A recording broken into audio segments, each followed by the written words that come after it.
Haya wakubwa, ni mimi tena Shembesa Jerry hapa. This month, as I said, I'll be looking at works by my friends, and this week we're looking at my friend's work. His name is Kamushez, and he has a track called Unfiltered Dreams. Tuingie ndani. First of all, this genre is not my cup of tea. That's why I have never done any Kamushez track before. This genre is not my cup of tea. It's the same, I put it in the same category as Navalayo's work. It's amazing music, but it's just not my cup of tea, so I feel like I cannot review it. But when I listened to Unfiltered Dreams, I felt included in a way. I felt like I can talk about this because it gave me things. Number one, the production. This is a well-produced track.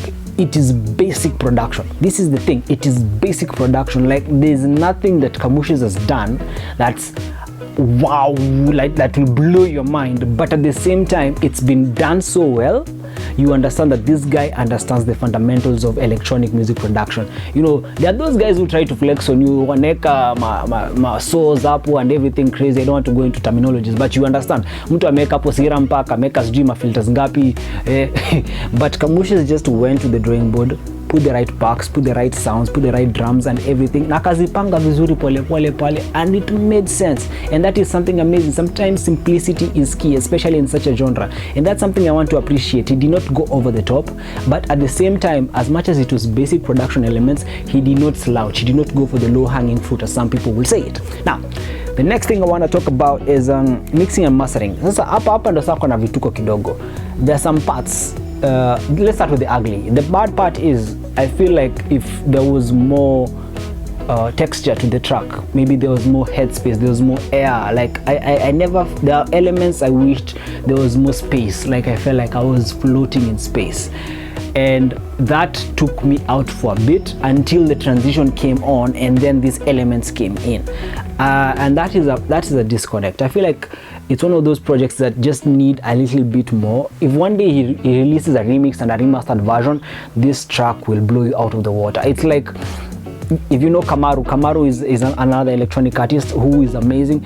If he followed the music approach like Kamaru's style of mixing and mastering, it will have made sense. Maybe Talo's style of mastering, it will have made mixing and mastering, it will have made sense. It will have made the sound feel more airy. It will have made the track feel more dreamy, because the point is to feel unfiltered dreams. But that being said, it doesn't mean that there was no moment that I felt like the mixing and mastering was okay. There's a part where there's a transition, and the mixing and mastering shines. Once that transition comes, you're like, shit, yeah, I feel it. And maybe that's the goal. I don't know, maybe that's the goal, but I feel like it could have been a bit better. But it's not bad. It's like a good 7-ish. Yeah. So I feel like the lead keys was another problem, that they need more legato and less staccato, more like to give it a more flowy vibe. There was a lot of staccato in this. Staccato is basically, how do I explain this? It's when you hit a note, it's a quickly released note. That's what I can say. It's a quickly released note. That's a staccato. Basically, it's a pop pop pop pop. A legato is more like pa pa. Okay, that's music theory. Fuck it. But you get the point. So I wish like the lead piano, the lead keys had more legato and less staccato. It would have really helped a lot. But that's up to the artist to decide. Lastly, the harmonies and chants, they made me happy. They made me happy.